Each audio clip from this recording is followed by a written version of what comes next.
Federal law enforcement officials have once again tear-gassed and used other means of force against protesters in Portland, Oregon. Meanwhile, city and state officials are pushing back. We have dozens, if not hundreds, of federal troops descending upon our city.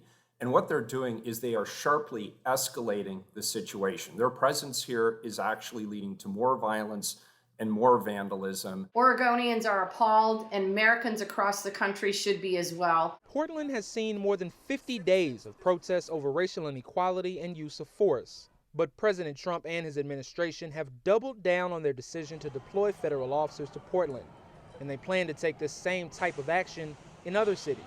New York and Chicago and Philadelphia and Detroit and Baltimore and all of these, Oakland is a mess.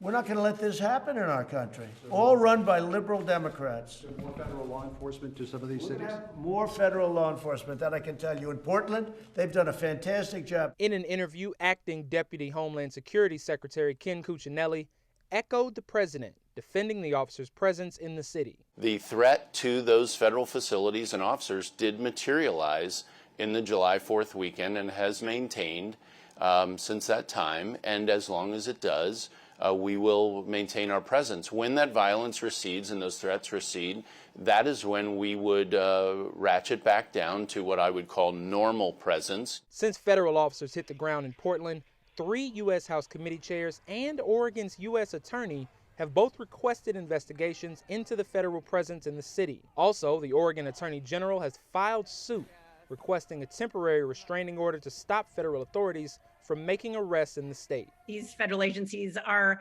operating with no transparency and against the will of just about every leader in our state. As with many protests across the country, the vast majority of demonstrations have been peaceful, but there have also been several cases of vandalism since the protests began. According to the Chicago Tribune, President Trump will be sending 150 federal officers to Chicago this week. This comes after Chicago Mayor Lori Lightfoot said she has, quote, great concerns about the president's involvement. Jamal Andrus, Newsy, Chicago.